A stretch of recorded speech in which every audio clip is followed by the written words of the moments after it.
Welcome everyone. My name is Garam and today's topic is to gather. Let's get started. I love going to Olympic National Park. It is absolutely amazing with so much to see. When I was first exploring the area, one of my favorite spots was Cape Flattery, which is known as the northwesternmost point of the United States. As I marveled at the scenery around me and breathed in the salty air, I wondered to myself how we went from being around so much beauty to living in isolation. Throughout the Bible, people gathered together for meals, common causes, and drew strength from one another.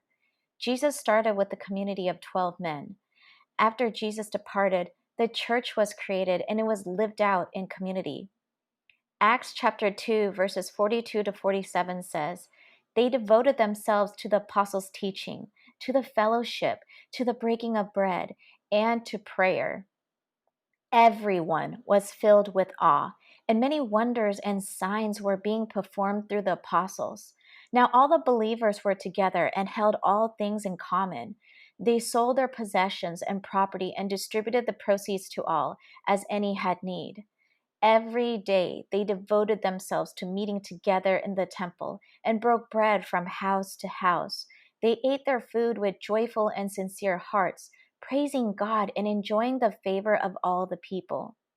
Every day the Lord added to their number those who were being saved.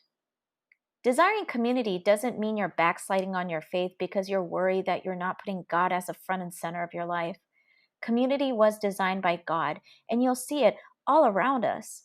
Just look at the various social media platforms, and you will see a craving for community. Support groups exist because we find comfort and heal better as a community versus alone. Churches recognize the importance of community. That's why small groups are available at every church. Whenever you get lonely, you are needing community. I have made some fabulous friends through my virtual life group at church. I never knew that I can be so connected to people virtually because I thought making connections are only impactful in person. But I realized that when you're willing to open up and desiring to know one another on a deeper level, that is what shapes a communal environment. Some of you may not know how to make friends as an adult and feel uncomfortable with getting started. As a professional friend collector, I find that once you start a conversation with someone and everything seems to click like they just get you, that's a good sign you're on the right track. You can start talking to people you regularly see or at places you regularly frequent.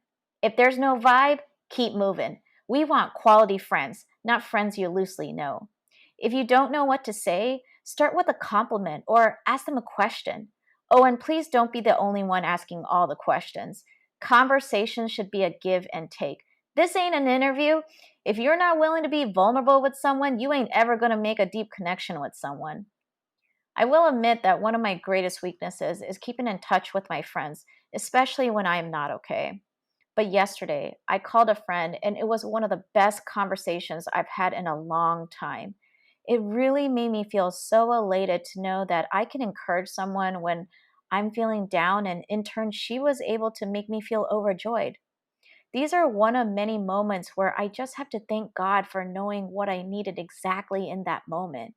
It helped me break free from the shackles of isolation to walking out in victory. All it took was for me to have courage to make that phone call. Every person counts, and your kindness to someone can mean the world to them as it did for me. Be intentional about finding community because community can strengthen our spiritual walk with God. We need each other to thrive because we are stronger together.